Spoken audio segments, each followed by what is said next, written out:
السلام عليكم ورحمة الله وبركاته. أعوذ بالله من الشيطان الرجيم. بسم الله الرحمن الرحيم.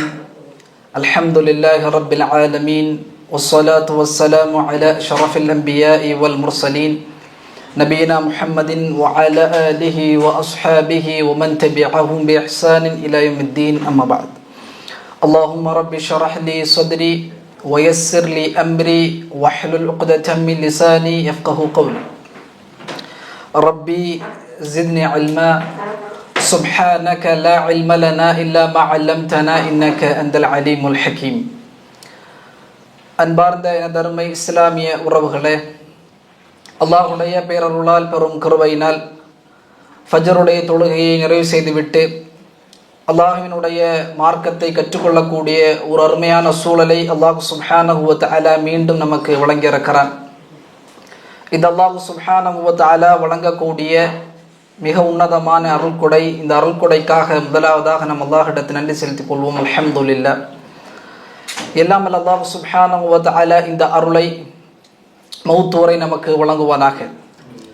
நம்முடைய வாழ்க்கையில் செய்த எல்லா பாவங்களையும் அல்லாஹ் சுப்ஹானஹு வ தஆலா மன்னிப்பானாக, மறைப்பானாக. இந்த உம்மத்தில் நிலவக்கூடிய கஷ்டங்கள், துன்பங்கள், துயரங்கள், சோதனைகள் அனைத்தையும் நீக்கி கண்ணியம் மிகுந்த சமுதாயமாக இல்லாமல்ல அல்லாஹ் இந்த சமுதாயத்தை ஆக்கி அல்புரிவானாக. அன்பிக்கினிய எல்லாமல்ல அல்லாஹுவின் நல்லடியார்களே, சொர்க்கம் என்கிற ஒரு கல்வி தொடரை தொடர்ச்சியாக நாம் பார்த்து வருகிறோம். சொர்க்கத்தினுடைய அருள்கொடைகளை பார்ப்பதற்கு முன்பதாக சொர்க்கத்தினுடைய பாதை என்று ஒரு பாதையில் குர்ஆன் ஹதீஸ் நமக்கு சொல்லும். இந்த உலகத்தில் சாலிஹான மனிதன், அல்லாஹுவை ஈமான் கொண்ட மனிதன் சொர்க்கத்தை அடைந்து கொள்ள வேண்டும், அல்லாஹுவின் பொருத்தத்தை அடைந்து கொள்ள வேண்டும் என்கிற நோக்கத்தோடு இந்த உலகத்தில் பயணித்தவன்.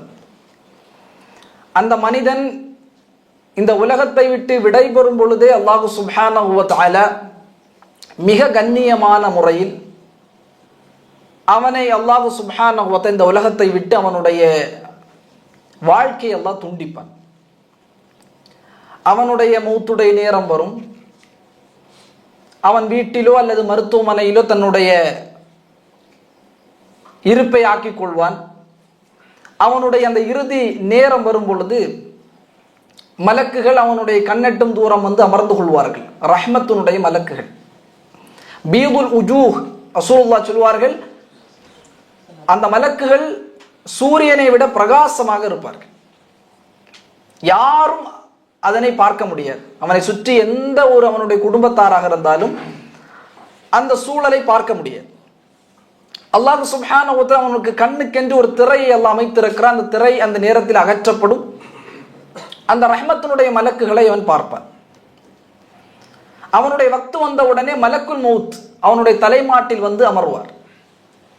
அந்த ரஹ்மத்தினுடைய மலக்குகள் எல்லாம் அந்த ரூஹை உடலிலிருந்து தொண்டை குழி வரை கொண்டு வருவார்கள். உடனே அந்த மலக்குல் மௌத் அந்த உடலை பார்த்து சொல்லும், அந்த ஆத்மாவை பார்த்து சொல்லும், யா அய்யத்துஹன் நஃப்ஸுத் தய்யிபா உக்ரிஜி இலா மக்ஃபிரத்தின் மினல்லாஹி வ ரிதுவான். அல்லாஹ்வுடைய பொருத்தத்தின்பாலும் அல்லாஹ்வினுடைய பொருத்தத்தின்பாலும் மக்ஃபிரத்தின்பாலும் பாவ மன்னிப்பின்பாலும் நீ வெளியே வா என்பதாக ஒரு அழைப்பு அந்த ரூஹுக்கு வழங்கப்படும். அந்த ரூஹ் அவனுடைய தொண்டையிலிருந்து வெளியாகும், உடலிலிருந்து வெளியாகும். அந்த ரஹ்மத்தினுடைய மலக்குகள் சொர்க்கத்திலிருந்து ஒரு கஃபனை கொண்டு வருவார்கள். அந்த கஃபனில் அந்த ரூஹை பொதிந்து வானலோகத்திற்கு ரஹ்மத்தினுடைய மலக்குகள் எடுத்துச் செல்வார்கள். வீட்டில் அவர் மரணமாகிவிட்டார். அவருக்கான அந்த இறுதி செயல்பாடுகளை உறவுகள் செய்து கொண்டிருப்பார்கள். அவரை குளிப்பாட்டுவது, கஃன் செய்வது, மக்கள் எல்லாம் அவரை வந்து பார்ப்பார்கள். ஆனால் ஒரு பக்கம் இவருடைய ரூஹ் வானலோகத்தை நோக்கி எடுத்துச் செல்லப்படுகிறது. இவர் இந்த உலகத்தில் செய்த தொழுகைகள், குர்ஆன் திலாவத்துகள், தான தர்மங்கள், அவர் செய்த நல்ல அமல்கள் அனைத்தும் நறுமணமாக வானம் முழுக்க பரவும். இப்ப மலக்குமார்கள் எல்லாம் வந்து கேட்பார்கள், இவர் யார்?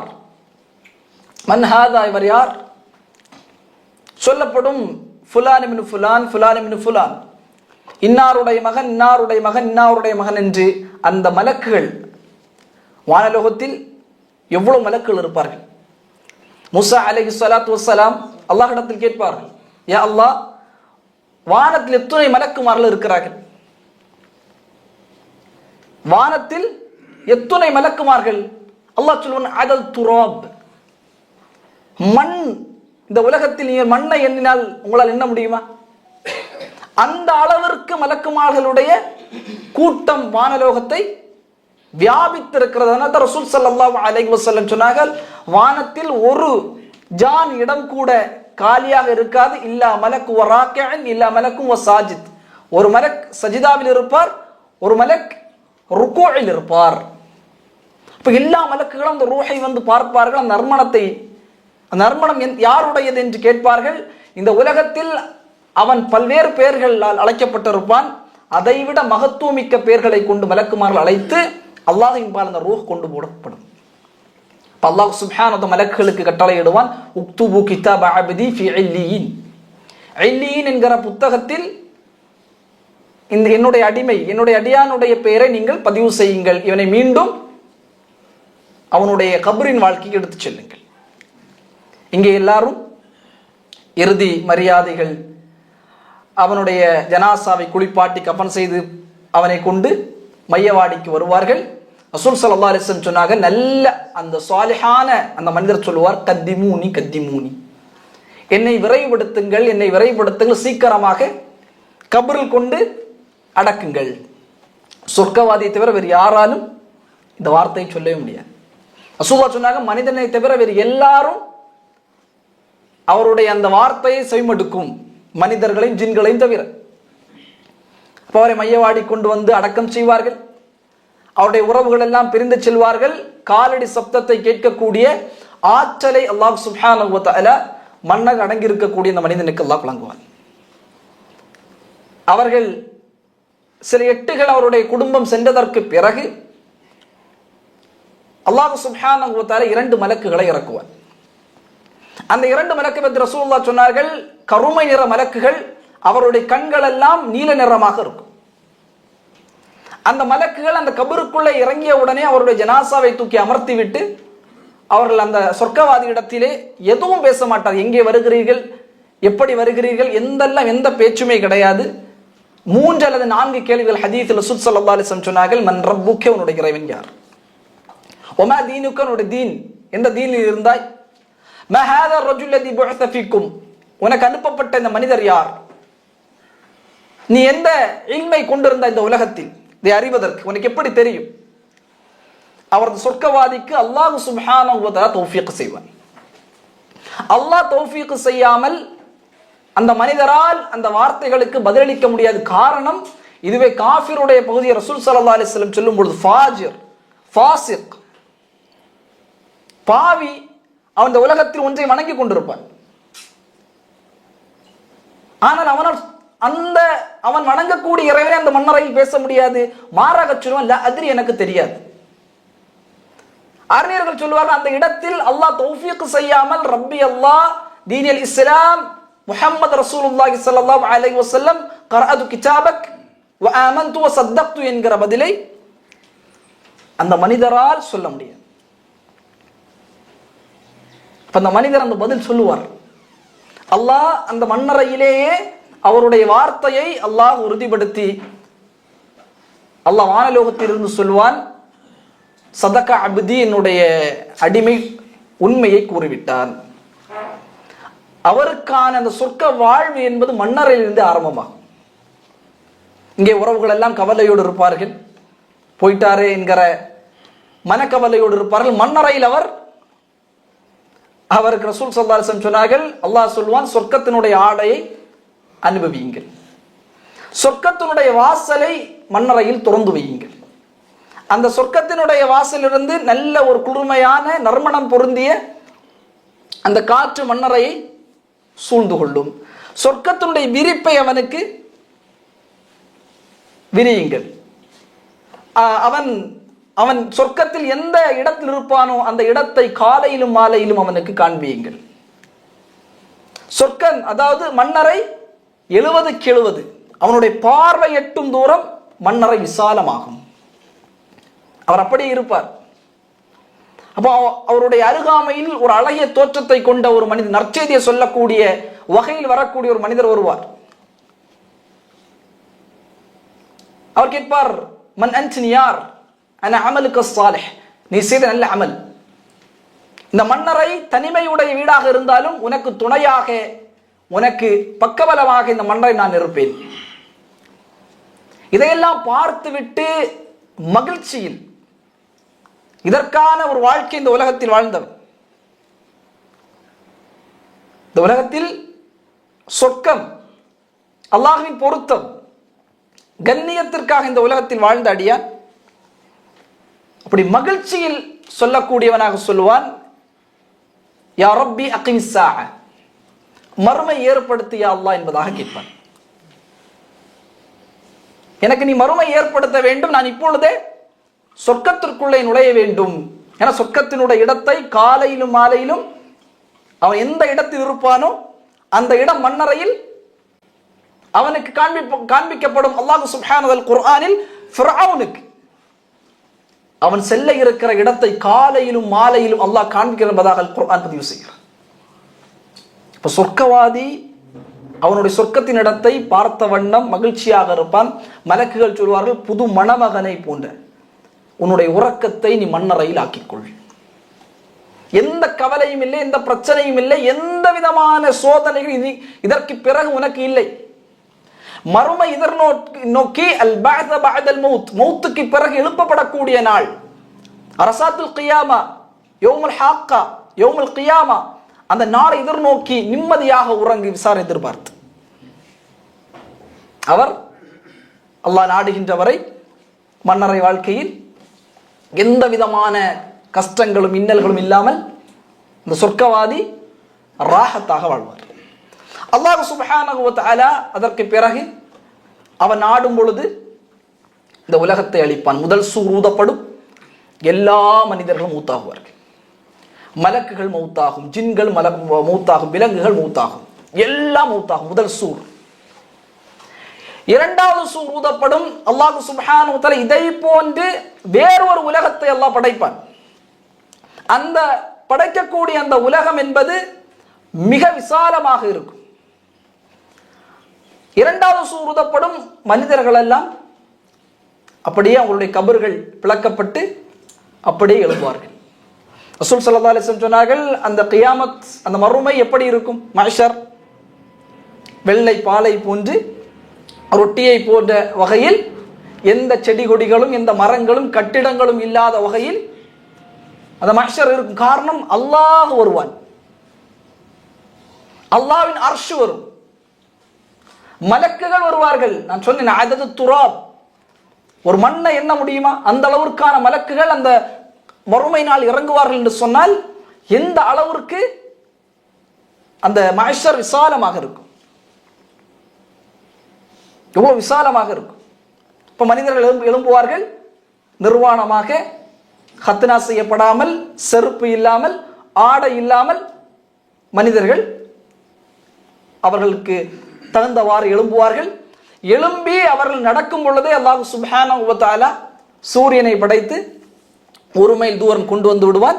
அந்த சூரியனிலிருந்து வெளிப்படக்கூடிய வெப்பத்தின் காரணமாக அவர்களின் பாவத்திற்கு ஏற்ப வேர்வைகள்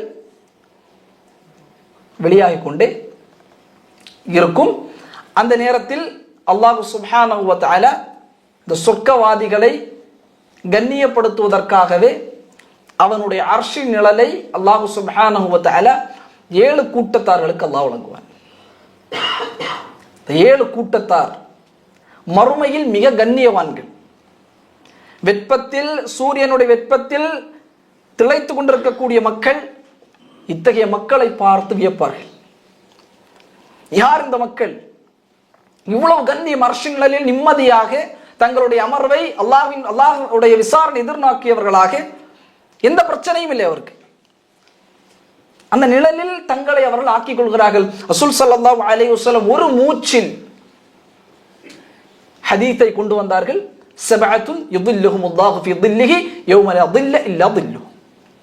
7 கூட்டத்தார்களுக்கு அல்லாஹ் சுப்ஹானஹு வ தஆலா அர்ஷின் நிழலை வழங்குவான். இமாம் புகாரி அவர்கள் 1423வது செய்தியாக, இமாம் முஸ்லிம் அவர்கள் 1031வது செய்தியாக பதிவு செய்கிறார்கள். சென்ற வாரம் அதில் முதல் கூட்டத்தார், அந்த கூட்டத்தார் சுமந்திருக்கக்கூடிய தன்மை என்ன?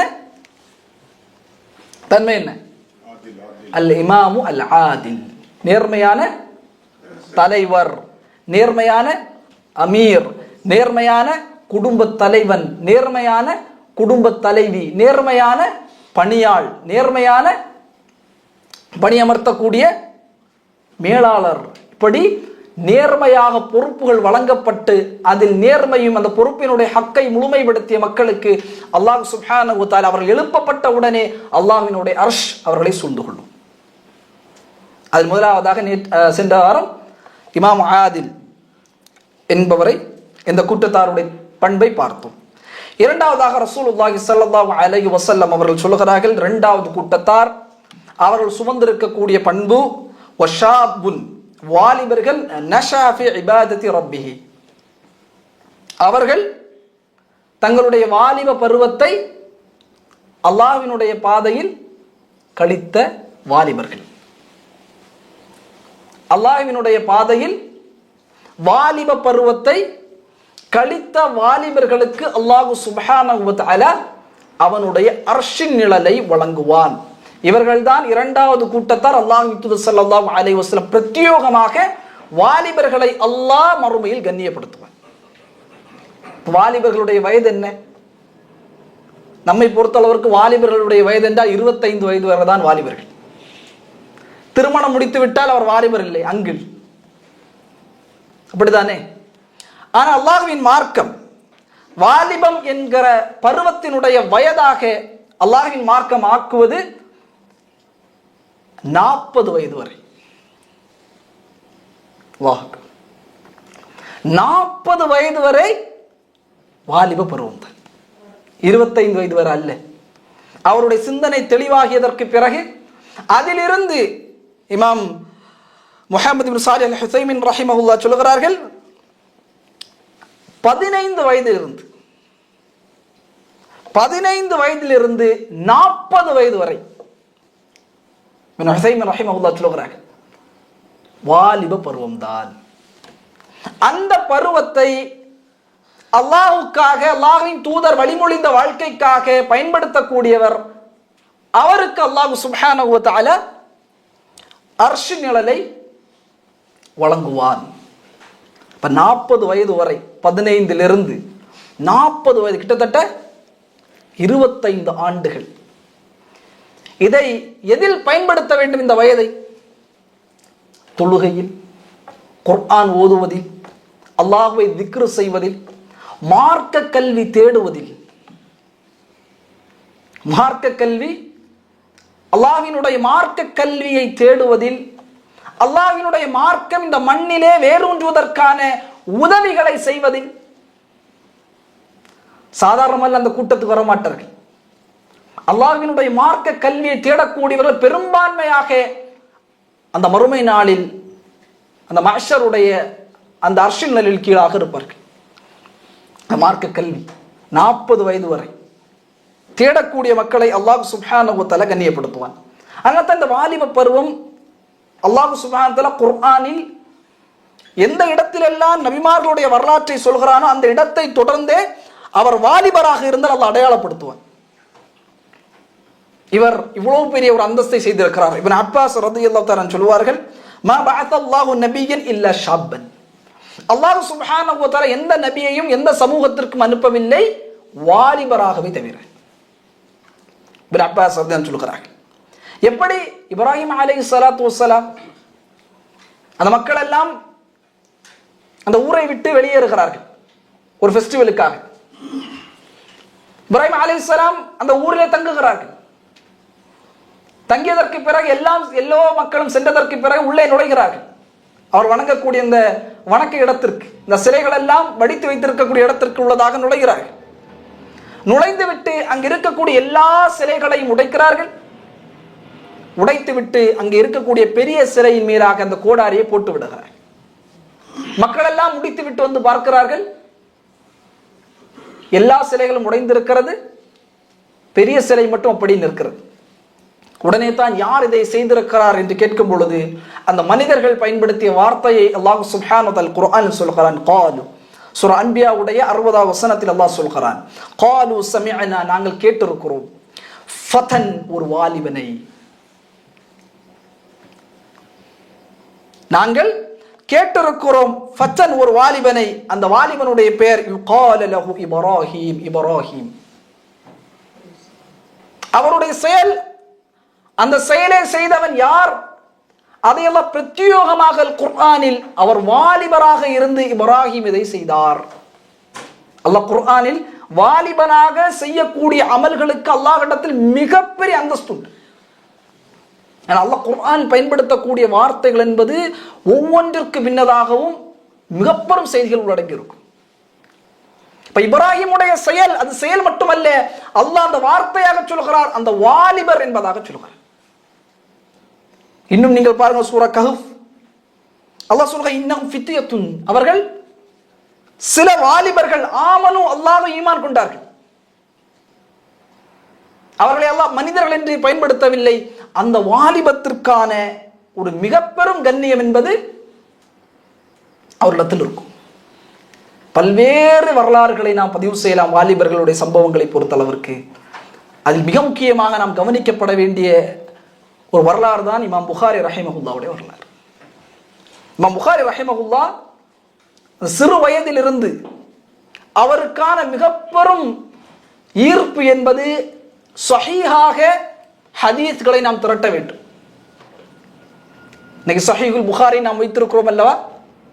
இந்த ஸஹீஹுல் புகாரி பல்வேறு மௌதுஆன ضعீஃபான ஹதீஸ்கள் பரவலாக பேசப்படுகிறது. அல்லாஹ்வின் தூதரத்தை தொட்டு ஒரு ஸஹீஹான ஒரு புத்தகத்தை நாம் உருவாக்க வேண்டும் என்று இமாம் புகாரி ரஹிமஹுல்லாஹ் வெளிப்படுகிறார்கள். தன்னுடைய தாயாரோடு அவருடைய அண்ணன் அஹமதோடு ஹஜ்ஜுக்கு வருகிறார்கள். ஹஜ்ஜு முடித்ததற்கு பிறகு தாயார் அவர்கள் இமாம் புகாரியை அங்கே கல்விக்காக விடுகிறார். இமாம் புகாரி அரபி கிடையாது, அஜமி, ரஷ்யா நாட்டை சார்ந்தவர். ரஷ்யாவினுடைய ஒரு பகுதியில் புகாரா என்கிற நாட்டை சார்ந்தவர் தான் இமாம் புகாரி ரஹிமஹுல்லாஹ். அங்கிருந்து பயணம் செய்து கல்விக்காக வருகிறார்கள். தன்னுடைய இளமை பருவம் முழுக்க ஹதீஸை நோக்கியே அவர்கள் இருந்தார்கள். அதனால தான் இமாம் புகாரியுடைய, நீங்க ஸஹீஹுல் புகாரியில் இமாம் புகாரி எந்தெந்த நாட்டுக்கெல்லாம் பயணப்பட்டார் என்கிற அந்த வரைபடமே கொடுத்திருப்பார்கள். கல்விக்காக ஒரு ஹதீஸை திரட்டுவதற்கு இமாம் புகாரி ரஹிமஹுல்லாஹ் பயணம் செய்த தூரங்கள் என்பது மிகப்பெரியது. இமாம் புகாரி ரஹிமஹுல்லாஹ் அவர்கள் தன்னுடைய வாலிப பருவத்தை முழுக்க இந்த ஹதீஸ், இந்த ஸஹீஹுல் புகாரிக்கு அவர்கள் செலவிட்டார்கள். எந்த அளவிற்கு என்று சொன்னால், தன்னுடைய வாலிபம் 22 வயதில் அவருடைய தாயார் தான் இமாம் புகாரிக்கு காசுகளை அனுப்புவார்கள் சம்பாதித்து. அவர் இமாம் புகாரி ரஹிமஹுல்லாவுக்கு தந்தை கிடையாது, தந்தை மரணித்து விட்டார்கள். தாயார் 2ஆம் திருமணம் முடிக்காமல் தன்னுடைய மகன் இந்த ஒரு நோக்கத்தோடு வாழ்கிறார், அவரை சிரமப்படுத்த வேண்டும் என்ற காரணத்திற்காக இமாம் புகாரியுடைய தாயார் உழைத்து இமாம் புகாரிக்கு பணத்தை அனுப்புவார்கள். அப்போ 1000 தங்க திர்ஹம்களை கொண்டு இமாம் புகாரி ரஹிமஹுல்லாஹ் இல்மை தேடுவதற்காக கப்பலிலே பயணப்படுகிறார்கள். பயணப்படும் பொழுது வாலிபராக இருக்கிற எவ்வளவு கண்ணியம் பாருங்கள். நாம் ஒரு தாலிபுல் இல்மாக இருக்கிறோம், இல்மை தேடக்கூடியவராக இருக்கிறோம், அல்லாஹ்வின் தூதருடைய ஹதீஸ்களை திரட்டக்கூடியவராக இருக்கிறோம். அவர் பயணப்பட்டு கொண்டிருக்கிறார் இமாம் புகாரி ரஹிமஹுல்லாஹ். அந்த நேரத்தில் பயண தோழர்கள் என்பவர்கள் அந்த பயணத்திலே அமைக்கப்படுவார்கள். பயண தோழர்கள் அந்த கப்பல்ல. இப்ப எல்லோரும் தங்களுக்கு மத்தியில் அறிமுகப்படுத்தும் பொழுது ஒரு வயதானவரும் இமாம் புகாரிக்கு அருகில் வருகிறார். வந்து இமாம் புகாரிட்ட பேசும்பொழுது இமாம் புகாரிட்ட கேட்கிறாங்க, எங்க போறீங்க? நான் இப்படி இங்க இல்மை கற்பதற்காக இந்த இடத்திற்கு செல்கிறேன். உடனே நீங்க என்ன உங்கள்கிட்ட இருக்குது, நீங்க என்ன எதற்காக பயணப்படும் என்று விசாரிக்கும் பொழுது இமாம் புகாரி ரஹிமஹுல்லாஹ் சொல்லி விடுகிறார்கள், என்னிடத்தில் 1000 தங்க திர்ஹம்கள் இருக்கிற தங்க காசுகள் நான் வைத்திருக்கிறேன். என்னுடைய தாயார் அனுப்பி அந்த பணத்தை கொண்டு இல்மை தேடுவதற்காக பயணப்படுகிறேன். அந்த வயதானவருக்கு மிக பெரும் அளவிற்கான அந்த பணத்தின் மீது ஈர்ப்பு வந்து விட்டது. இரவு நேரம் ஆகிறது. அந்த மனிதர் இரவு நேரம் கத்துகிறார், கத்தி சொல்கிறார், கானத் இந்தி அல்ஃப தீனாரின், என்னிடத்தில் 1000 தீனார்கள் வெள்ளிக்காசுகளை நான் வைத்திருந்தேன். அந்த வெள்ளிக்காசு என்பது யாரோ திருடி விட்டார்கள். கப்பலுக்குள்ளே கத்துகிறார்கள். எல்லா மக்களும் எழுப்பி அந்த வயதானவரை அணுகுகிறார்கள். நான் இப்படி 1000 தீனார்களை நான் கொண்டு வந்தேன்.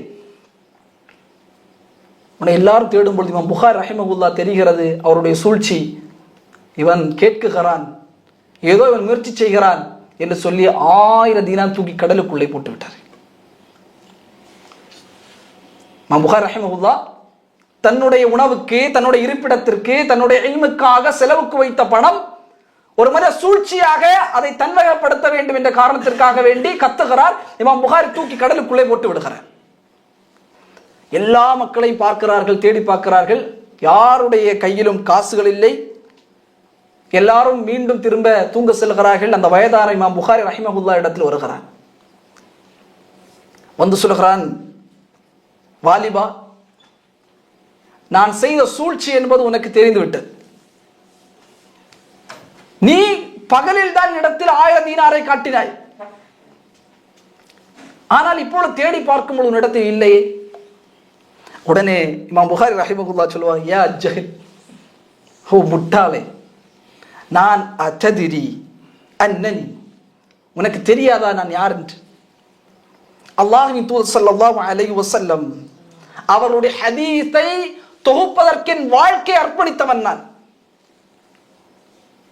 வாழ்க்கை அர்ப்பணித்தவன் நான். மக்களிடத்திலே நான் உண்மையாளனாக கருதப்பட வேண்டும். இந்த 1000 தீனாருக்காக வேண்டி மக்கள் என்னை இவன் பொய்யன் என்று சொல்லிவிட்டால் நான் செய்யக்கூடிய முயற்சிகள் சஹீஹுல் புகாரியுடைய ஒரு ஹதீஸை புகாரி ஒரு திருடன் என்று புறக்கணித்து விடுவார்கள் மக்கள். ஒரு வாலிபர், ஹிம்மை தேடக்கூடியவர், அது அந்த காசு தேவை இமாம் புகாரிக்கு. அவருக்கு சாப்பாடுக்கு அடுத்த அந்த நாட்டிற்கு போனால் காசுகள் தேவை. இருந்த பொழுது கூட இமாம் புகாரி ரஹிமஹுல்லாஹ் சொன்னார்கள், இந்த காசை நான் வைத்திருந்த மக்கள் என்னை பிடித்திருந்தால் நீ செய்த சூழ்ச்சி தான் மக்கள் என்னை திருடன் என்பதாக சொல்லிவிடுவார்கள். சொன்னால் என்னுடைய உழைப்பு ஹதீஸுக்காக நான் என்னுடைய வாழ்க்கையை நான் ஒப்படைத்திருக்கிறேன்.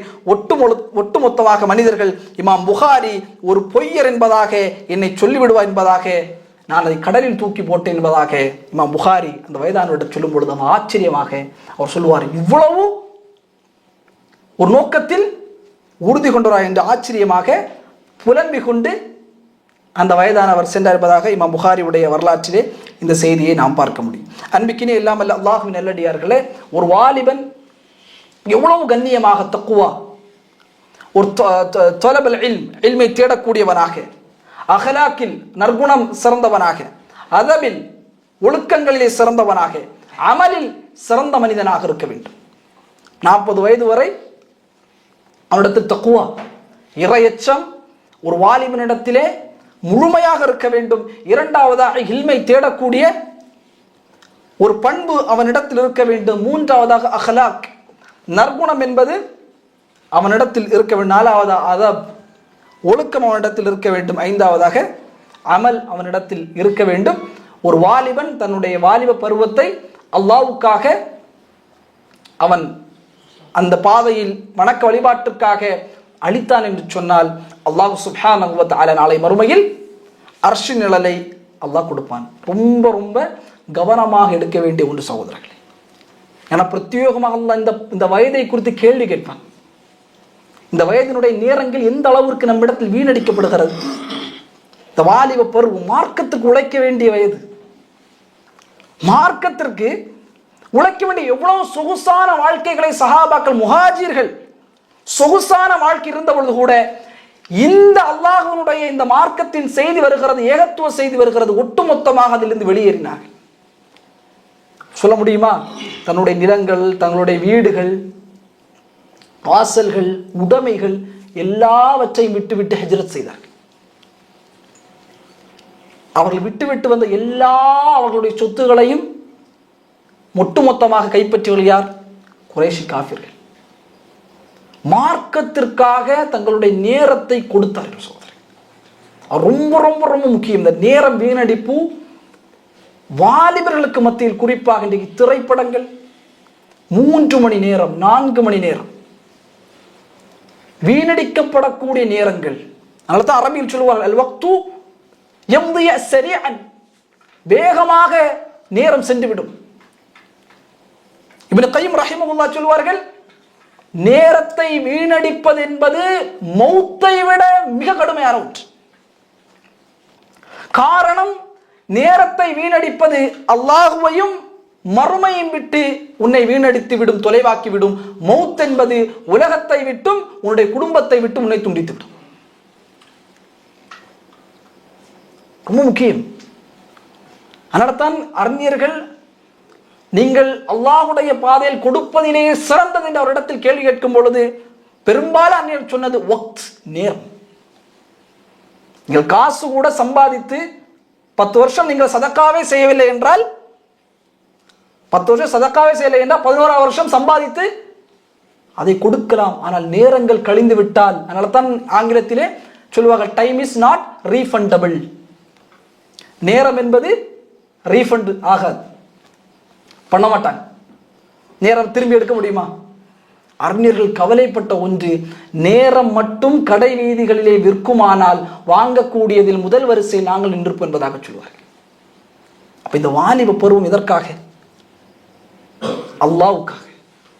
அல்லாஹ்வின் மார்க்கத்தை கற்றுக்கொள்ள வேண்டும், என்னுடைய குண நிலைகளை சீர்படுத்த வேண்டும், என்னுடைய அமல்களை நான் சீர்படுத்த வேண்டும், அல்லாஹ்வுடைய மார்க்கத்திற்கு நான் உதவி செய்ய வேண்டும்.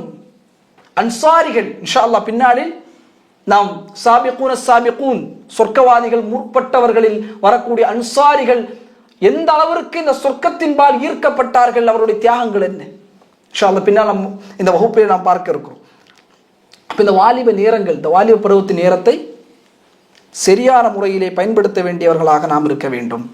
மூன்றாவதாக ரசூலுல்லாஹி ஸல்லல்லாஹு அலைஹி வஸல்லம் இந்த ஹதீஸிலே சொன்ன மூன்றாவது கூட்டம், வரஜுலுன், ஒரு மனிதர், கல்புஹு, அவருடைய உள்ளம் என்பது, முஅல்லகுன், தொங்கவிடப்படும், ஃபில் மசாஜித், மஸ்ஜிதில். ஒரு மனிதர், அவருடைய உள்ளம் மஸ்ஜிதில் தொங்கவிடப்பட்ட உள்ளம் கொண்ட மனிதர்,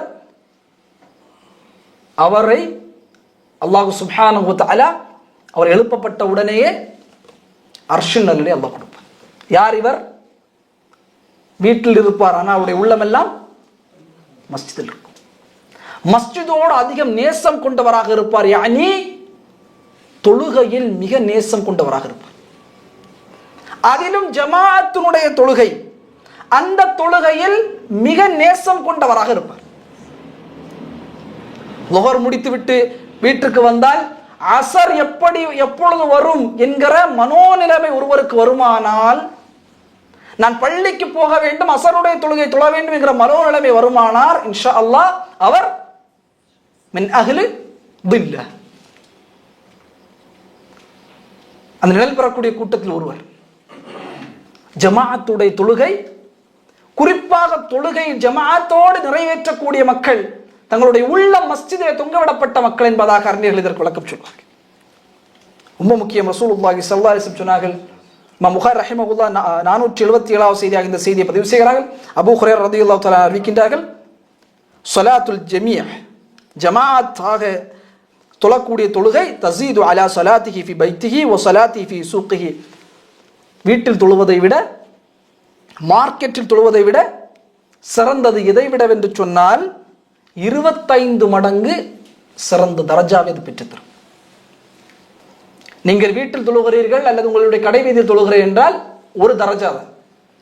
அதுவே பள்ளிவாசலில் ஜமாஅத்தோடு நீங்கள் ஃபர்தான வணக்க வழிபாடுகளை நிறைவேற்றும் பொழுது 25 தரஜாவை அல்லாஹ் சுப்ஹானஹு வ தஆலா, அந்தஸ்தை, கூலியை அல்லாஹ் சுப்ஹானஹு வ தஆலா வழங்குகிறான். ரசூலுல்லாஹ் சொன்னாங்க, யார் ஒரு வீட்டில் அழகிய முறையில் வுது செய்துவிட்டு பள்ளிவாசலை நோக்கி நடக்கிறார்கள், அவருடைய ஒவ்வொரு எட்டுக்கும் அல்லாஹ் ஒரு தரஜாவை உயர்த்துகிறான், ஒரு பாவத்தை மன்னிக்குகிறான்.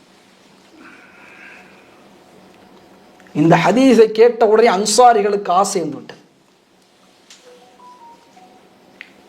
நாம் பள்ளிவாசலுக்கு அருகில் இருக்க வேண்டும் என்று சொல்லி எல்லா அன்சாரிகளும் மஸ்ஜித் நபவிக்கு அருகில் வீடுகளை வாங்குவதற்கு முற்படுகிறார்கள். ரசூலுல்லாஹ் இந்த செய்தி ரசூலுல்லாஹ் சொன்னார்கள், அதல்ல, உங்களுடைய நடந்திருப்பீங்கல்ல இந்த 8, அதை அதிகப்படுத்துங்கள். நீங்கள் 8 அதிகப்படுத்தி பள்ளிவாசலுக்கு வரும் காலமெல்லாம் ஒவ்வொரு 8ற்கும் அல்லாஹ் ஒரு தரஜா உயர்த்துகிறான், உங்களுடைய பாவத்தை மன்னிக்குகிறான்.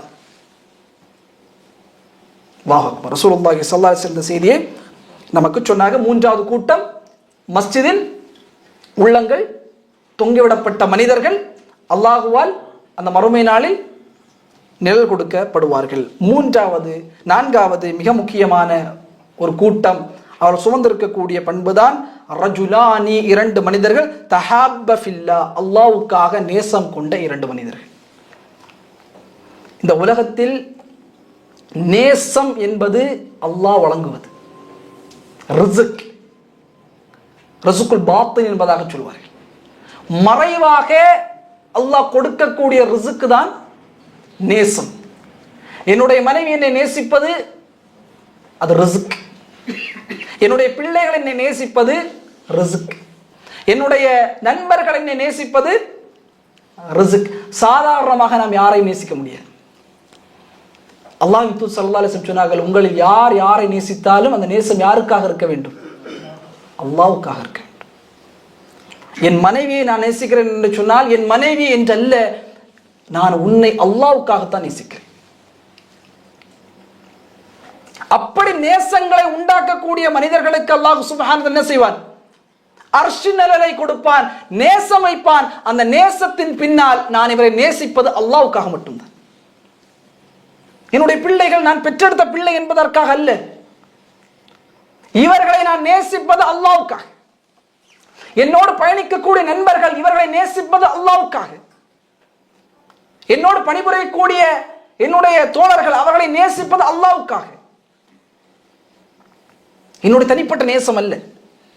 ரசூலுல்லாஹி ஸல்லல்லாஹு அலைஹி வஸல்லம் அவர்கள் ஆதபுல் முஃபரத், இமாம் புகாரி ரஹிமஹுல்லாஹுடைய ஒரு புத்தகம் ஆதபுல் முஃபரத், தனி மனித ஒழுக்கம் என்பதாக ஒரு அழகான புத்தகம். அந்த புத்தகத்தில் 350வது செய்தியாக இந்த செய்தியை பதிவு செய்கிறார்கள். அபூ ஹுரைரா ரலியல்லாஹு தஆலா அறிவிக்கக்கூடிய இந்த செய்தி, ரசூலுல்லாஹ் சொன்னார்கள், ஒரு மனிதர் பயணப்படுகிறார் ஃபி கரியத்தின், ஒரு கிராமத்தை நோக்கி. அல்லாஹ் சுப்ஹானஹு வ தஆலா அவருடைய பாதையிலே ஒரு மலக்கை அல்லாஹ் நியமிக்கிறார். சஹீஹான அறிவிப்பு. அவர் பயணப்படுகிறார், ஒரு ஊரை நோக்கி பயணப்பட்டுக் கொண்டிருக்கிறார். ஒரு மலக்கை அவருடைய பாதையிலே அல்லாஹ் நியமிக்கிறான். அந்த மலக் கேட்கிறார்கள், ஐன துரீது, எங்கே செல்கிறாய், எங்கே செல்ல விரும்புகிறாய், எங்க போயிட்டு இருக்க? அவர் சொன்னார், அஹன், என்னுடைய சகோதரன், ஃபி ஹாதிஹி கரியா, என்னுடைய சகோதரன் ஒருவர் இந்த ஊரில் இருக்கிறார். என்னுடைய சகோதரன் ஒருவர் இந்த ஊரில் இருக்கிறார், நான் அவரை நோக்கி நான் செல்கிறேன். அவர் கேட்கிறார், ஹல் லஹு அலைக மின்ஹு நிஅமத்தின், உனக்கு ஏதாவது அவரிடத்திலே பொறுப்புகள் இருக்கிறதா? அவருக்கு ஏதாவது நீ பண்ணணுமா? கைமாறுகள் ஏதாவது செய்யணுமா? அதற்காக போகிறாய்? ஒரு தேவைக்காக போகிறாய்? பயணங்கள் அப்படிதான் நம்ம அமைப்போம்.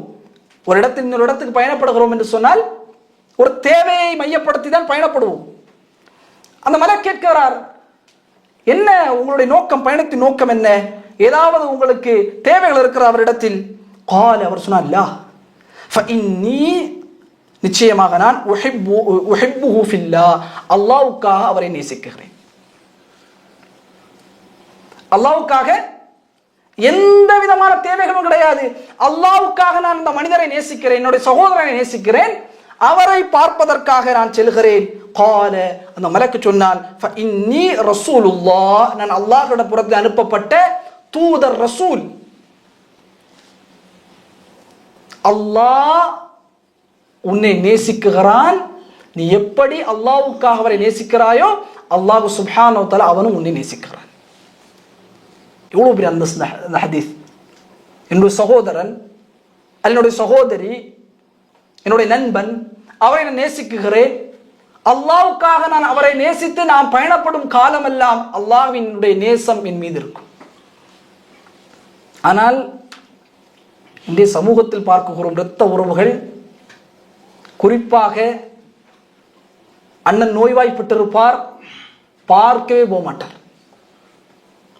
சகோதரி நோய்வாய்ப்பட்டிருப்பார், பார்க்கவே போக மாட்டார். ஈகோக்கள், ஏதோ கண்ணிய குறைவான வார்த்தைகள் பேசப்பட்டிருக்கும், அதன் காரணமாக இதை போன்ற பயணங்களை தடுக்குகிறோம் சகோதரர்கள்.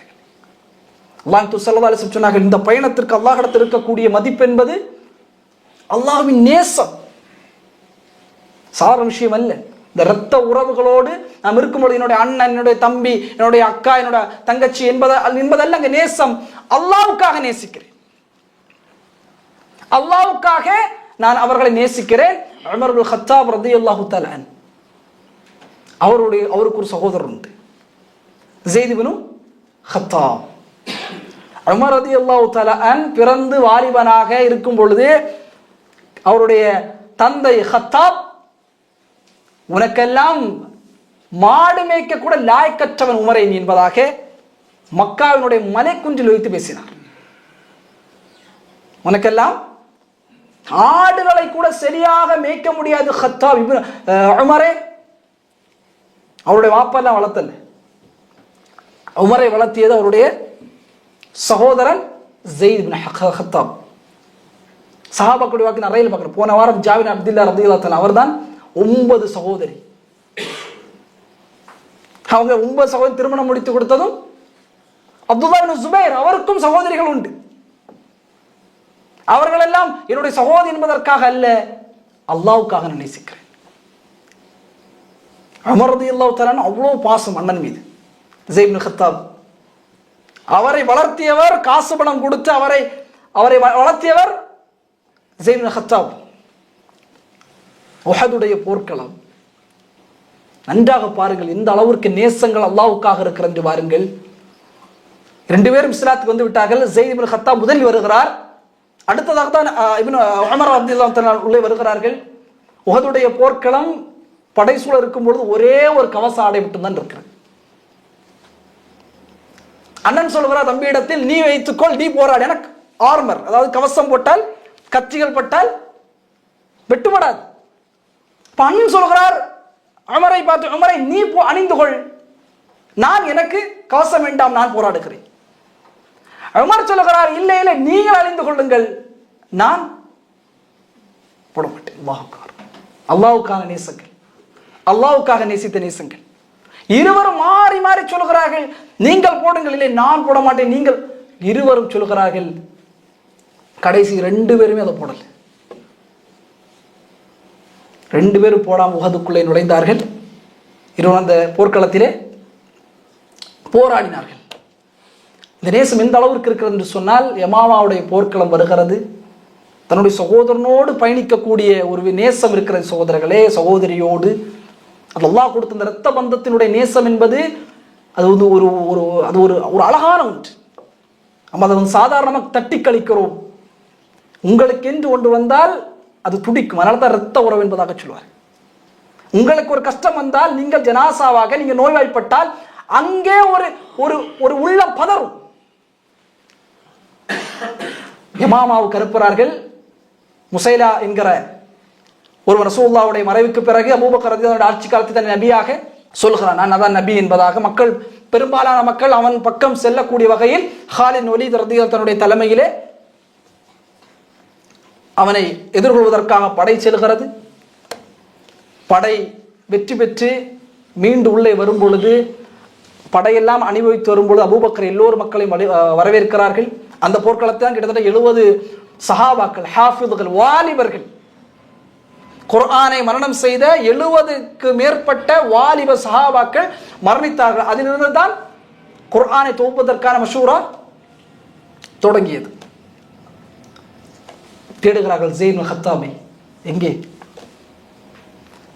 எல்லா இடத்திலும் பார்க்கிறார். ஸைத் இப்னு கத்தாப் சகோதரனை தேடிக்கொண்டு உமர் ரலியல்லாஹு தஆலா இங்கே இருக்கிறார். அவருக்கு சொல்லப்படுகிறது, உங்களுடைய சகோதரன் யமாமாவிலே ஷஹீதானார், இறைப்பாதையில் மரணித்தார்.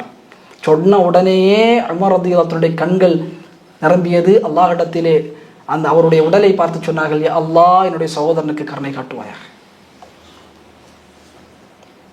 என்னுடைய சகோதரனுக்கு கருணை காட்டுவாயாக. 2 விஷயத்தில் என்னுடைய சகோதரன் முந்திவிட்டான். ஒன்று இஸ்லாத்தில், இன்னொன்று ஷஹீதில். அல்லாஹ்வுக்காக நான் இவரை நேசிக்கிறேன் என்பதாக உமர் இப்னுல் கத்தாப் ரலியல்லாஹு அன்ஹு சொன்னார். இந்த நேசம் உண்மையில் அல்லாஹ்வுக்காக இருந்தால் அந்த நேசத்திற்கு அல்லாஹ் சுப்ஹானஹு வ தஆலா மிக பெரும் கண்ணியத்தை அல்லாஹ் வழங்குவார். இன்னைக்கு நம்ம என்ன சொல்லணும்? போயிட்டு மனைவியை பார்த்து, இன்னி உஹிப்புக ஃபில்லாஹ், அல்லாஹ்வுக்காகத்தான் நான் நேசிக்கிறேன். என்னுடைய பிள்ளைகள் நான் அல்லாஹ்வுக்காகத்தான் நேசிக்கிறேன். என்னுடைய உம்மா அப்பா அல்லாஹ்வுக்காகத்தான் உங்களை நேசிக்கிறேன். இந்த நேசம் அல்லாஹுவால் உறுதிப்படுத்தப்படும். உங்கள் மனக்கவலை இல்லாத வகையில் அல்லாஹ் நேசத்தை உறுதிப்படுத்தி கொண்டே இருப்பான். நாளை மறுமை நாளில் ரசூலுல்லாஹி ஸல்லல்லாஹு அலைஹி வஸல்லம் இமாம் திர்மிதி அவர்கள் 2390வது செய்தியாக பதிவு செய்கிறார்கள். முஆத் பின் ஜபல் ரலியல்லாஹு அன்ஹு சொல்கிறார்கள், قال الله عز وجل, அல்லாஹ் சுப்ஹானஹு வ தஆலா மிகப்பெரும் அழைப்பை அந்த மஹ்ஷர் அழைப்பான். மிகப்பெரும் அழைப்பு, அல் முத்தஹாப்பூன ஃபி ஜலாலிஹ், என்னுடைய கண்ணியத்தின் பால், அல் முத்தஹாப்பூன ஃபி ஜலாலிஹ், நேசம் கொண்ட மக்கள் ஒளி நிறைந்த மேடைகளிலே அவர்கள் அமர்த்தப்படுவார்கள். அல்லாஹ்வுக்காக நான் நேசி என்னுடைய நண்பன், என்னுடைய சகோதரன், என்னுடைய உறவுகள் எல்லோர்களையும் அல்லாஹ் சுப்ஹானஹு வ தஆலா ஒரு அழகான ஒரு ஒளி நிறைந்த மேடைகளிலே அல்லாஹ் அமர வைப்பான். ரசூலுல்லாஹி ஸல்லல்லாஹு அலைஹி வஸல்லம் சொன்னார்கள், அதை பார்க்கும் பொழுது நபிமார்களும் ஷஹீதுகளும் ஆசைப்படுவார்கள் அந்த மேடையிலே நாம் அமர வேண்டும்.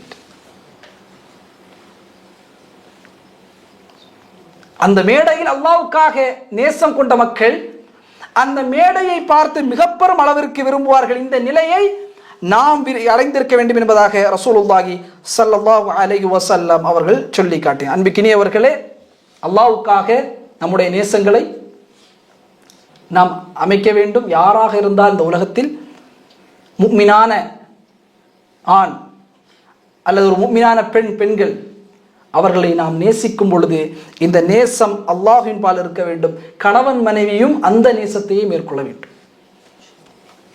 என்னுடைய மனைவி என்பதாக அல்ல, என்னுடைய கணவன் என்பதாக அல்ல, இந்த உறவை நமக்கு ஏற்படுத்தியவன் அல்லாஹ்.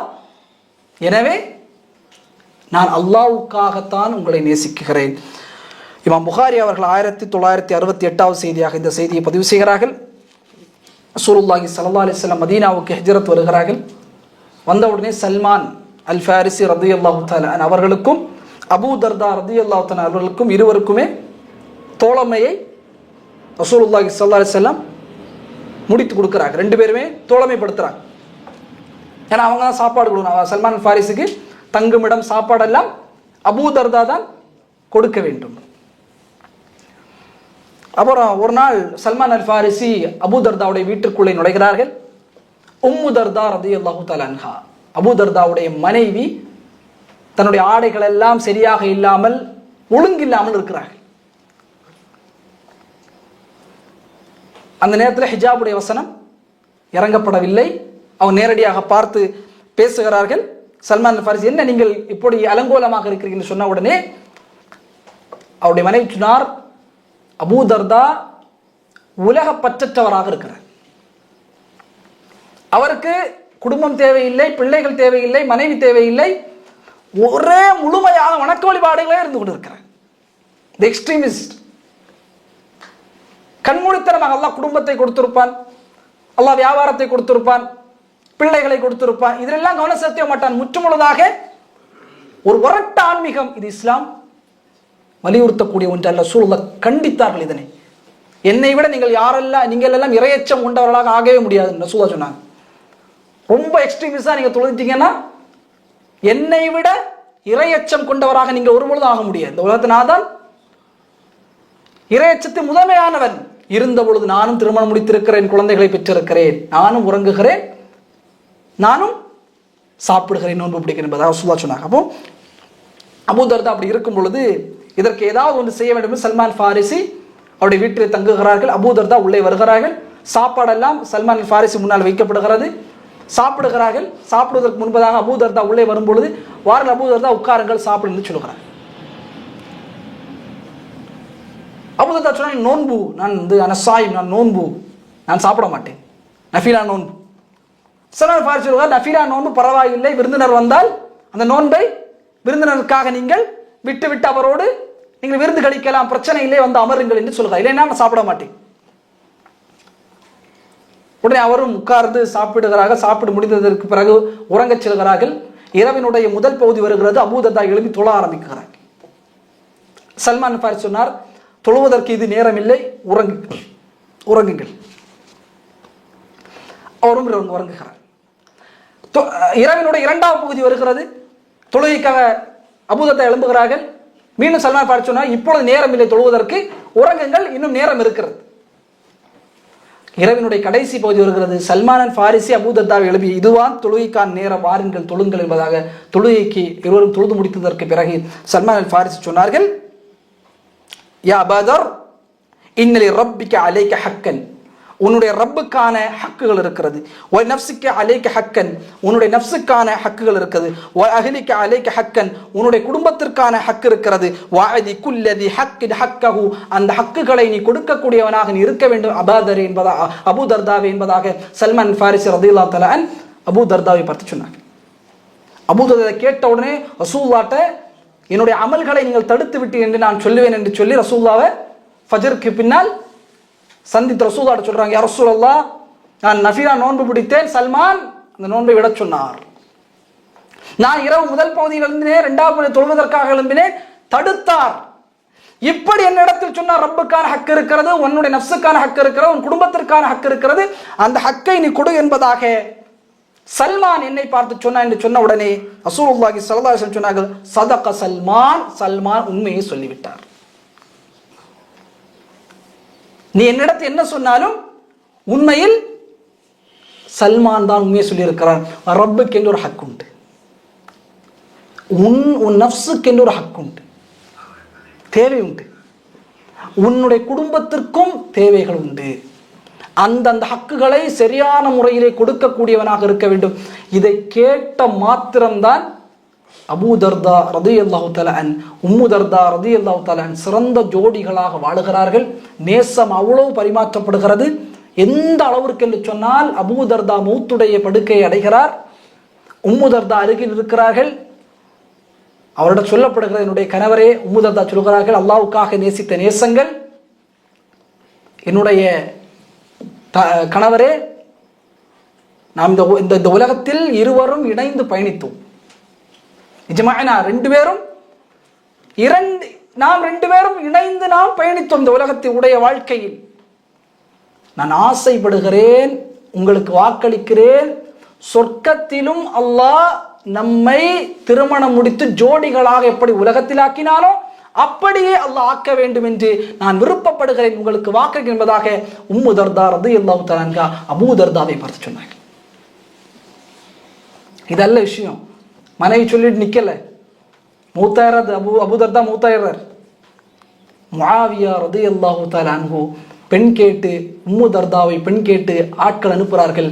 உம்மு தர்தா சொன்னாங்க, இல்லை முஆவியா ஹலீஃபா சொன்னார்கள், இல்லை, நான் அபூ தர்தாவுக்கு வாக்களித்திருக்கிறேன், அல்லாஹ்வுக்காக நான் அவரை நேசித்திருக்கிறேன், இந்த நேசம் சொர்க்கத்திலும் தொடர வேண்டும், சொர்க்கத்திலும் அவரை மணமுடிக்க வேண்டும் ஆசைப்படுகிறேன், அந்த நேசம் எனக்கு சொர்க்கத்திலும் இருக்க வேண்டும் என்று ஆசை என்பதாக அந்த திருமண ப்ரொபோசலையே அவர்கள் ரிஜெக்ட் பண்ண என்பதாக நாம் ஹதீஸ்களிலே பார்க்க முடியும். இப்போ அல்லாஹ்வுக்காக நேசிக்கக்கூடிய நேசங்கள் இதுதான். நான் தனிப்பட்ட முறையில் நம்முடைய நேசங்களாக அவர்கள் மீது வைக்கும் பொழுது ஏமாற்றங்கள் தான் வரும், ஏமாற்றம் அதிகம் சந்திப்போம். ஆனால் அல்லாஹ்வுக்காக நேசப்படும் அல்லாஹ் பொறுப்பேற்கிறான், அந்த நேசத்தை பலப்படுத்தி கொண்டே இருப்பான். அதிகம் நேசிக்கக்கூடியவர்களாக நாம், ஏன்னா அல்லாஹ்வுக்காக நேசித்தால் அந்த நேசம் என்பது அல்லாஹுவால் உறுதிப்படுத்தப்படும். ரசூலுல்லாஹி ஸல்லல்லாஹு அலைஹி வஸல்லம் ரெண்டு மனிதர்கள் அல்லாஹ்வுக்காக நேசிப்பார்கள், அவர்கள் இணையும் பொழுதும் அவர்கள் பிரியும் பொழுதும். நேசம் அல்லாஹ்வுக்காக நேசிப்பது முதல்ல ரசூல் இந்த ஹதீஸை தொடர்ச்சியாக கொண்டு வருவாங்க, அல்லாஹ்வுக்காக இணைவார்கள், அல்லாஹ்வுக்காக பிணிவார்கள். இமாம் ஹாஃபிஸ் இப்னு ஹஜர் அஸ்கலானி ரஹிமஹுல்லாஹ் அவருடைய ஃபத்துல் பாரி 2வது பாகம் 144வது செய்தி அந்த செய்தியை பதிவு செய்கிறார்கள். அல்லாஹ்வுக்காக ஒரு மனிதர் நேசத்தை வைத்தால் இந்த உலகத்தில் அந்த நேசங்கள் துண்டிக்கப்படும். இந்த உலகத்தின் நேசங்கள் துண்டிக்கப்பட்டாலும் அவர்களை அல்லாஹ் அந்த மறுமையிலே ஒன்றிணைப்பான், சொர்க்கத்தில் அவரை ஒன்றிணைப்பான். ஹாஃபிஸ் ஹஜர் அஸ்கலானி ரஹிமஹுல்லாஹ் சொல்றாங்க, அல்லாஹ்வுக்காக முஃமின்கள், அல்லாஹ்வுக்காக அந்த நேசங்கள் இருக்க வேண்டும். இப்படி ஒரு ஆங்கில ஒரு தாய் அவர் சொல்லுகிறார், இதை பற்றி பேசுகிறார். அல்லாஹ்வுக்காக நேசங்களை பற்றி பேசும் பொழுது அவரிடத்திலே ஒரு செய்தியும் சொன்னார். ஒரு வாலிபன் அவர்கிட்ட கேட்டார், ஷேக், இதுக்கு ஜாய்ஸ் இருக்கா? அல்லாஹ்வுக்காக நான் ஒரு அந்நிய பெண்ணை நேசிக்கலாமா? அது ஹராம். அல்லாஹ்வுக்காக ஒரு அந்நிய பெண்ணை திருமண ஒப்பந்தத்திற்கு இல்லாமல் நேசிப்பது ஹராம். நான் இங்கே சொல்வது முஃமினான ஆண், முஃமினான பெண். ஹராம்களையும் ஆபாசங்களையும் அசிங்கங்களையும் செய்யக்கூடியவனை நேசிப்பது ஹராம். எவ்வளவுதான் முஸ்லிம் சமூகம் ஹராம்களையும் அசிங்கங்களையும் ஆபாசங்களையும் வெளிப்படுத்தக்கூடியவனை நேசிப்பது, என்னுடைய கணவனை விட நான் அவனை நேசிக்கிறேன். ஹராம். என்ன நேசம் இது? யார் நம்முடைய நேசத்திற்கு முதன்மையாக இருக்க வேண்டும்? அல்லாஹ்வுடைய தூதர். அல்லாஹ்வின் நேசம் ஃபித்ரா, இயற்கையாக வரும். இயற்கையாகவே அல்லாஹ்வின் நேசத்தை உண்டு பண்ண வேண்டும் என்ற அர்த்தம் கிடையாது. இயற்கை. ஆனால் இஹ்தியாரி, தேர்ந்தெடுத்த அல்லாஹ்வின் தூதரை நேசிக்க வேண்டும் அல்லவா?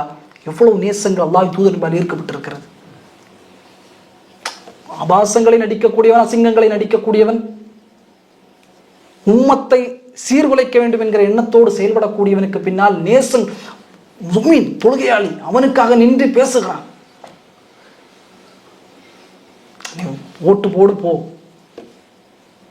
அவனுடைய கொள்கை, அவனுடைய கோட்பாடு ஜனநாயகம் கொடுத்திருக்கக்கூடிய ஒன்று, ஒரு நிர்பந்த அடிப்படையில் வாக்கை செலுத்தி போ.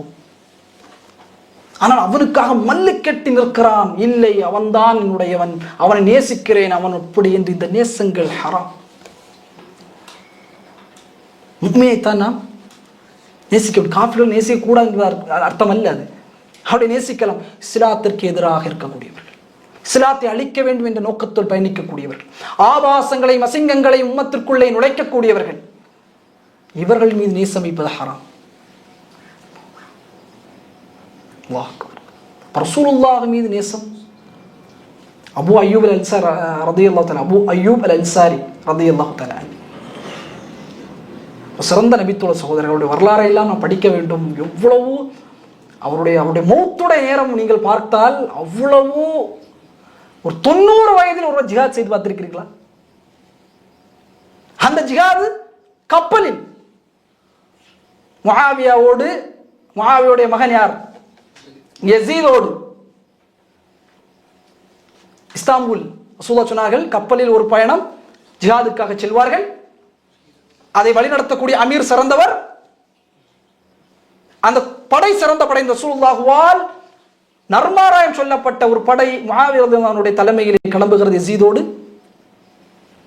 90 வயதில் அபூ அய்யூப் அல்-அன்சாரி ரலியல்லாஹு தஆலா பயணப்படுகிறார்கள். ஜிஹாதுக்கு அந்த இதே கிடையாது, என்ன வாய்ப்பே கிடையாது. ஏன்னா வயதாயிட்டு. அவன் சொல்ல, இல்லை நான் செய்வேன், நான் ஜிஹாத் செய்வேன்.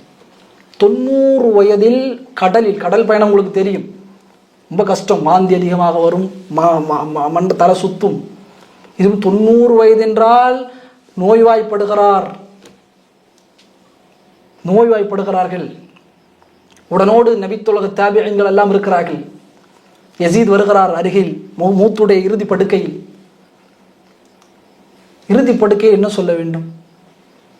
எனக்கு இப்படி பொறுப்பெல்லாம் இருக்கு, இல்லை. அவர் சொன்னார், யஸீதே, உனக்கு நான் ஒரு ஹதீஸை ஞாபகப்படுத்துகிறேன். அல்லாஹ்வின் தூதரிடத்தை நான் கேட்டேன், மன் கான ஆகிரு கலாமி லா இலாஹ இல்லல்லாஹ் தஹலல் ஜன்னah, யாருடைய இறுதி வார்த்தை லா இலாஹ இல்லல்லாஹ் அமைகிறதோ அவர் சொர்க்கம் நுழைவார். என்னை நீங்கள் எங்கே அடக்கம் செய்ய வேண்டும்? நீங்கள் எதிரியில் படைக்கு செல்வீர்கள், இஸ்தான்புலில், துருக்கியில் இருக்கக்கூடிய இஸ்தான்புலில் என்ன நீ அடக்கம் செய்ய வேண்டும். தாபிஈன்கள் சொல்கிறார்கள், நாங்கள் பயணப்பட்ட தாபிஈன் முஆவியாவோடு இருந்த படையில் இருக்கக்கூடிய சொல்கிறார்கள், அன்சாரி அபூ அய்யூப் அன்சாரி ரலியல்லாஹு தன்னுடைய உடல், ஏன்னா பயணப்படணுமே, நாற்றம் எடுக்கவில்லை. உடலில் இருந்து நறுமணம் தான் வந்ததை தவிர நாற்றம் எடுக்கவில்லை என்பதாக அபூ அய்யூப் அன்சாரி ரலியல்லாஹு தன்னுடைய வரலாறு படிக்க வேண்டும். ரசூலுல்லாஹ் மதீனாவுக்குள்ள வராங்க. ரசூலுல்லாஹ் யார் வீட்டில் தங்குறது? ஏன்னா மஸ்ஜித் நபவி கெட்டப்படவில்லை, நிலம் வாங்க வேண்டும், பள்ளிவாசல் கட்ட வேண்டும். கிட்டத்தட்ட 7 மாதங்கள் ஆகியது மஸ்ஜித் நபவியை இருக்க அந்த மதீனாவில் கெட்டுவதற்கு. அபூ அய்யூப் அன்சாரி ரலியல்லாஹு வருகிறார்கள். ரசூலுல்லாஹ் சொன்னாங்க, ரசூலுல்லாஹ் ரசூலுல்லாஹ் சொல்கிறாங்க, என்னுடைய ஒட்டகம் எங்கே அமர்கிறதோ அதற்கு முன்பதாக அபு அய்யூப் ரலியல்லாஹு அன்ஹு வீட்டுக்கு அழைத்து சென்று, அபு அய்யூப் அன்சாரி ரலியல்லாஹு அன்ஹுடைய வீடு 2 மாடி, மேல் மாடி கீழ் மாடி. ரசூலுல்லாஹ் சொல்லுகிறாங்க, யா ரசூலுல்லாஹ் நீங்கள் மேல் மாடியில் இருந்து கொள்ளுங்கள். ரசூலுல்லாஹ் சொன்னாங்க, மேல் மாடி எல்லாம் வேண்டாம், நான் நபியாக இருக்கிறேன், என்னை சந்திக்க நிறைய பேர் வருவார்கள், உங்களுக்கு இடைஞ்சலாக இருக்கு மேலே போயிட்டு கீழே இறங்குற, அது சரிபட மக்கள் கூட்டங்கள் வரும், ஒரு தலைவர் அல்லவா, பிரச்சனை என்ன, மக்கள்கள் ரசூலுல்லாஹ் தான் நோக்கி வருவார்கள். மேலே நீங்க இருங்க அல்லாஹ் தூதரே, கீழே நான் இருக்கவில்லை. அபு அய்யூப் அன்சாரி தான் சொல்கிறார்கள், இல்லை நான் கீழே இருக்கிறேன், நீங்க மேலே இருங்க. மேலே கணவனும் மனைவி இருக்கிறாங்க, அபு அய்யூப் அன்சாரியும் உம்மு அய்யூப் அன்சாரி ரலியல்லாஹு அன்ஹு 2 பேருமே மேலே இருக்கிறாங்க. இருக்கும்போது உள்ளத்திலே கடுமையான கவலை வருகிறது, அல்லாஹ்வின் தூதர் கீழே இருக்கிறார்கள், நாம் மேலே இருக்கிறோம், நம் பாதங்கள் அல்லாஹ்வுடைய தூதருடைய தலைக்கு மேலாக இருக்கிறதே. அவங்க எப்படி நடந்தாங்க ஹதீஸிலே வரும், தவழ்ந்து தவழ்ந்து தான் நடந்தார்கள். மறுநாள் சொல்ற, அல்லாஹ்வின் தூதர் என்னால் முடியல, நீங்க மேலே போங்க, நான் கீழே இருக்கிறேன். அது என்னை பார்க்க நிறைய பேர் வருவார்கள் அப்படி. அப்போ இன்னொரு மறுநாள் என்ன ஆகிறது என்றால், அந்த டைம் குளிரான டைம், குளிர் உங்களுக்கு தெரியும், மதீனாவுடைய குளிர் எவ்வளோ கடுமையாக இருக்கும் என்று. தண்ணீர்கள் எல்லாம் சேமித்து வைப்பார்களே, அது ஒரு தண்ணீர் ஓடை அப்படியே வெடிச்சிருது, மேலே ஃபுல்லாக தண்ணி ஆயிடுது. அந்த தண்ணி, அல்லாஹ்வின் தூதர் கீழே இருக்கிறார்கள், இடைஞ்சல் தரக்கூட என்ற காரணத்திற்காக தங்கள் போர்த்த வைத்த போர்வை எடுத்து தண்ணீரை முழுக்க கணவன் மறையும் சுற்றி அந்த இரவில் போர்வை இல்லாமல் குளிரில் உறங்கினார்கள். அல்லாஹ்வின் தூதருக்கு எந்த இடைஞ்சல் கொடுக்கூட. மறுநாள் வருகிறார்கள், அல்லாஹ்வின் தூதரே நீங்கள் மேலே செல்லுங்கள், நான் கீழே இருக்கிறேன். வரைஞ்சிக்கிட்டே வந்ததுனால சொல்லா சரி ஓகேன்னு சொல்லிட்டு ரசூல் ஸல்லல்லாஹு அலைஹி வஸல்லம் மேலே. அந்த அளவிற்கு அல்லாஹ்வின் தூதர் மீது நேசம் சஹாபாக்களால் வைக்கப்படுகிறது. எம்முடைய நேசம் அல்லாஹ்வுக்காக இருக்க வேண்டும், அல்லாஹ்வுக்காக அந்த நேசங்களை நாம் இணைக்க வேண்டும். இரண்டாவதாக அல்லாஹ்வுக்காக பிரிய வேண்டும். இன்னைக்கு நம்ம ஒன்றிணைஞ்சிருக்கோம்ல, இதற்காக அல்லாஹ்வுக்காக. இங்கே நம்ம பிரிகிறோம்ல, இதற்காக அல்லாஹ்வுக்காக. இன்ஷா அல்லாஹ் அல்லாஹ் சுப்ஹானஹு வ தஆலா அர்ஷ் நிழலை நமக்கு அல்லாஹ் வழங்குவானாக இன்ஷா அல்லாஹ்.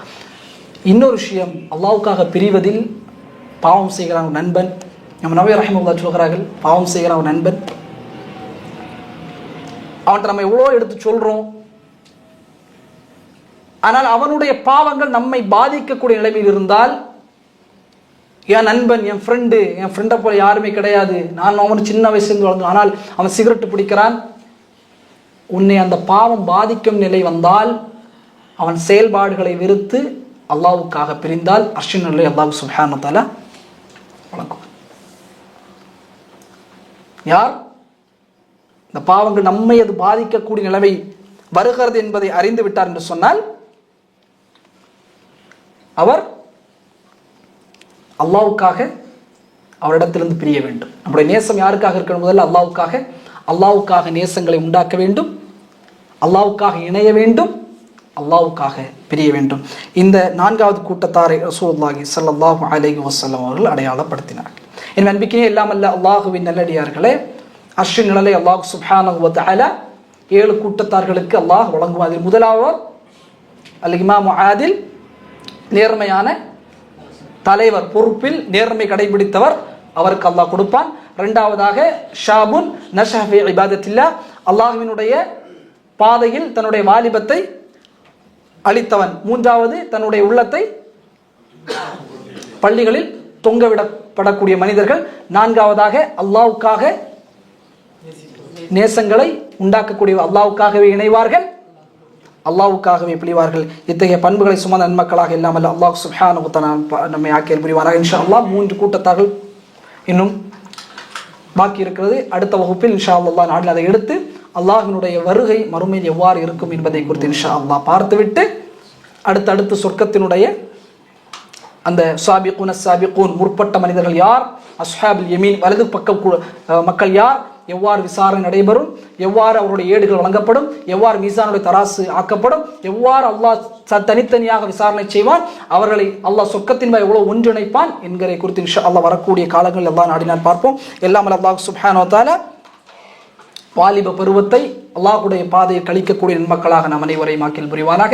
எல்லாம் அல்ல அல்லாஹ் சுப்ஹானஹு வ தஆலா நம்முடைய உள்ளங்களை பள்ளிவாசலோடு அதிகம் நேசம் பெற்ற உள்ளங்களாக, தொழுகை அதிகம் நேசிக்கக்கூடிய உள்ளங்களாக, ஜமாஅத்தினுடைய தொழுகையை மரணம் வரை நிறைவேற்றக்கூடிய நன்மக்களாக எல்லாம் அல்ல அல்லாஹ் நம் அனைவரையும் ஆக்குவானாக. எல்லாம் அல்ல அல்லாஹ் சுப்ஹானஹு வ தஆலா நம்முடைய நேசங்களை அல்லாஹ்வுக்காக வைக்கக்கூடிய மக்களாக நன்மக்களாக நம் அனைவரையும் ஆக்குவானாக. அல்லாஹ்வுக்காக இணையக்கூடிய மக்களாக, அல்லாஹ்வுக்காக பிரியக்கூடிய மக்களாக, உலக லாபத்திற்கு அல்ல நம்முடைய நேசம்.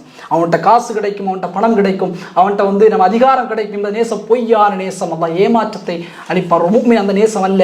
அல்லாஹ்வுக்காக நாம் நேசிக்கிறேன். எல்லாம் அல்ல அல்லாஹ் அத்தகைய நேசங்கள் பெற்றவராக நம்மையும் நம்முடைய குடும்பத்தார்களையும் ஆக்கில் புரிவானாக. எல்லாம் அல்ல அல்லாஹ் சுப்ஹானஹு இந்த கல்வியை பலனுள்ள கல்வியாக நம் அனைவருக்கும் ஆக்குவானாக. எல்லாம் அல்ல அல்லாஹ் சுப்ஹானஹு இந்த நேரம், அவனுடைய பாதையில் கொடுக்கக்கூடிய இந்த நேரத்தை நம்முடைய வாழ்க்கையிலே பரக்கத்துகளாக எல்லாம் அல்ல அல்லாஹ் ஆக்கில் புரிவானாக. எல்லாம் அல்ல அல்லாஹ் சுப்ஹானஹு சொர்க்கத்தின் வாரிசுதாரராக நம்மையும் நம்முடைய குடும்பத்தார், நம்முடைய பெற்றோர்களையும், நம்முடைய உற்றார் உறவினர்களும், உலக முஸ்லீம்களையும் அல்லாஹ் சுப்ஹானஹு வ தஆலா ஆக்கி புரிவானாக. மரணித்த ஆண் பெண் முஸ்லிம்கள் அனைவருக்கும் அல்லாஹ் சுப்ஹானஹு வ தஆலா சொர்க்கத்தின் வாரிசுதாரராக ஆக்கி புரிவானாக. வாஹ தஅவானா அல்ஹம்துலில்லாஹி ரப்பில் ஆலமீன். வஸ்ஸலாமு அலைக்கும் வரஹ்மத்துல்லாஹி வபரகாத்துஹு.